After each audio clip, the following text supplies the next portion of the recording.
कई बार ऐसा होता है, बहुत बार ऐसा होता है कि दो बहुत ही सांस्कृतिक, सामाजिक दृष्टि से जुड़े हुए क्षेत्रों को राजनीतिक बाउंड्री से अलग कर दिया जाता है और उसका लोगों के जीवन पर बड़ा प्रभाव पड़ता है। उदाहरण देता हूँ, नेशनल हाईवे 8 NH 8 जो पुरानी दिल्ली से जयपुर को जाने वाली, उस पर एक बहुत बड़ा इंडस्ट्रियल हब है नीमराना, और वो नारनौल से लगभग 30 किलोमीटर पर है। ये एक बेल्ट कॉरिडोर की तरह से विकसित हो गई है, जिसमें भिवाड़ी, मानेसर एक तरफ है, इसके बाद धारूहेड़ा, खुसखेड़ा, बावल, शाहजहाँपुर और नीमराना, ये इंडस्ट्रियल टाउनशिप आ गई है नेशनल हाईवे के साथ साथ, NH 8 के साथ साथ। दूसरी एक एक्सप्रेसवे 152D आजकल बन गई है कोटपुतली से चंडीगढ़। इन दोनों के बीच का ये क्षेत्र, और इसमें जो नीमराना से नारनौल जो सड़क बनी हुई है, पहले तो इसकी हालत बड़ी ख़राब सी थी, अब ठीक है, ठीक ठाक है। वैसे तो हर सड़क है डिवाइडेड होनी चाहिए इस तरह, जो दो हाईवे को जोड़ती है, NH 8 को और 152D को। और कमाल की बात है, कमाल की बात है, और कमाल की बात है कि नारनौल से नीमराना को, नीमराना से नारनौल को, नारनौल से नीमराना को, नीमराना से नारनौल को एक भी बस नहीं चलती। आप ये देखिए, जैसे इसको कहते हैं कंसेप्ट ऑफ फॉरगॉटन चाइल्ड। जैसे कोई बच्चा है वो खो गया हो, लावारिस जिसको कहते हैं, बस नहीं, जीप नहीं, टेम्पो नहीं, कुछ भी नहीं। ऐसा लग रहा है जैसे आंखें बंद कर रखी हो। भाई जो दूसरे ट्रैक्स हैं, नारनौल से अलवर बस जाती है, बाय रोड जाती है, उनमें से आधी बस इस रूट से नीमराना से करके फिर बाय रोड होके कहीं से भी निकाल दे आप, या विशेष बस नारनौल से कादीपुरी, सोबापुर, भूषण, नारेड़ा, कायसा, डूमडोली, रेवाना, माजरी, नीमराना, शाहजहाँपुर, उसके बाद धारूहेड़ा, सोना जा सकती हैं, मानेसर जा सकती हैं, गुड़गांव जा सकती हैं, दिल्ली जा सकती हैं। यानी दिल्ली की ये रूट के साथ भी इस रूट को जोड़ा जा सकता है।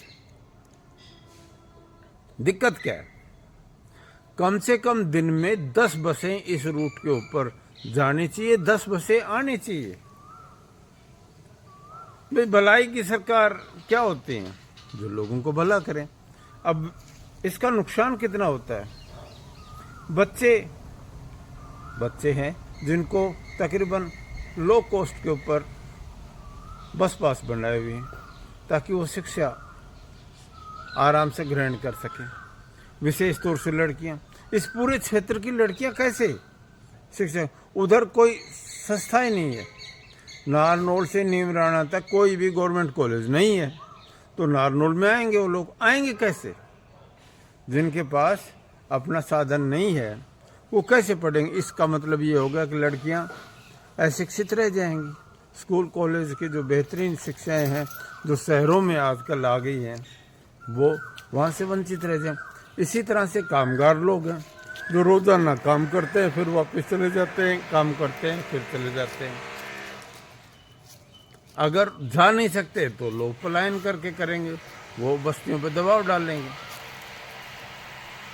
और इसके अलावा इकोनॉमिक एक्टिविटी, जैसे दूध का आना है, जो एग्रीकल्चर गुड्स है, मैन्युफैक्चरिंग है, उनका है, लेना है, बाजार से बहुत सारे काम होते हैं, शादी समारोह में भी आना होता है लोगों को। बाजार से और सर्विस सेंटर से तो सबको जुड़ना पड़ेगा। तो ये एक अन्याय है। आप बताइए है कि नहीं? आप इसको क्या नाम देंगे? वो लोग भी जो सारे टैक्स तो देते ही हैं। एक क्षेत्र थोड़ा सा राजस्थान में पड़ गया, एक थोड़ा सा हरियाणा में पड़ गया, बस इतनी सी बात है। एक नकली सी लाइन खींच दी दो प्रदेशों की, और इस पूरे क्षेत्र को वंचित रखा हुआ है पब्लिक ट्रांसपोर्ट से। इसलिए मेरी बस इतनी सी प्रशासन की इल्तिजा है, हरियाणा सरकार की और राजस्थान सरकार की, दोनों की। यहाँ नारनौल में तो डिपो बना हुआ है और पहले बसें चलती थी, फिजूल में ही बंद कर दी, फिजूल में, without giving any notice, without giving any notice.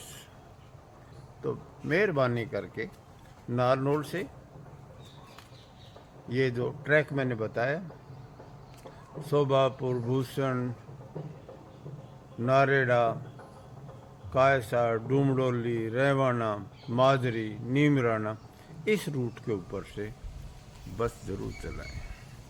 ये एक भलाई की बात है और लोग दुआएं देंगे, ये मैं पक्का कहता हूँ। और उनकी तो सोचो, उन बच्चियों की जो एजुकेशन से महरूम रह जाएंगी अगर उनको सस्ता और अच्छा ट्रांसपोर्ट नहीं दिया जाए, तो हायर एजुकेशन के साथ कैसे जुड़ पाएंगे। इसलिए कुछ बसों का ट्रैक जो दिल्ली जाती हैं नारनौल से वाया, जो मैंने रूट बताया, शोभापुर, कायसा, डूमडोली, माजरी, नीमराना होते हुए दिल्ली, इस तरफ से भी बसें गुजारती हैं, ताकि एक समावेशी इंक्लूसिव विकास के साथ लोग जुड़ सकें। समावेशी की बात तो बहुत करते हैं, समावेशी, सबका साथ सबका विकास। अरे सबका साथ सबका विकास कैसे होगा जब पूरे दिन में एक भी बस नहीं भेजते हो? ये तो बिल्कुल छोड़ दिया, ये तो बिल्कुल छोड़ दिया। आप बताइए छोड़ा कि नहीं? ये गलत बात है, इसकी करेक्शन की जरूरत है, इसकी करेक्शन की जरूरत है। ये प्रशासनिक अधिकारियों का, जीएम नारनौल का, रोडवेज का, उसकी जिम्मेवारी है। जो चुने हुए विधायक हैं बैरोड से भी और नारनौल से भी, उसकी भी जिम्मेवारी है कि कम से कम इस रूट के ऊपर से कुछ बसें वाया नीमराना दिल्ली को जाएं, अलवर को जाएं और दूसरे डेस्टिनेशन, बहुत सारे डेस्टिनेशन वहाँ से गुजरें। तो ये लोगों की दुआएं लेने का एक काम होगा। ख़ास तौर से मैं फिर कह रहा हूँ, महिलाओं और लड़की विद्यार्थी हैं, उनके लिए बहुत बड़ी दिक्कत है। इसलिए फिर नारनौल से नीमराना होते हुए दिल्ली, गुड़गांव, फरीदाबाद, अलवर बसें हैं जाती हैं, उनका इस रूट से भी चलन कर दें। और राजस्थान और हरियाणा सरकार को मिलकर नीमराना से जो NH8 है, जहाँ गार्डन सिटी है, वहाँ पुल भी बना हुआ है, उसके नीचे से जोड़ के और नारनौल को हाईवे की तरह से, नीमराना नारनौल हाईवे की तरह से दोनों हाईवे को कनेक्ट कर दें, तो अपने आप में एक कॉरिडोर का हिस्सा बन जाएगा। ये अलॉन्ग एक लंबा एक कॉरिडोर, इंडस्ट्रियल कॉरिडोर भी विकसित किया जा सकता है। इतनी सी बात थी, इतनी सी इल्तिजा है प्रशासन से और सरकारों से कि इस रूट के ऊपर बस जरूर चले। जय हिंद। This is Ravindra.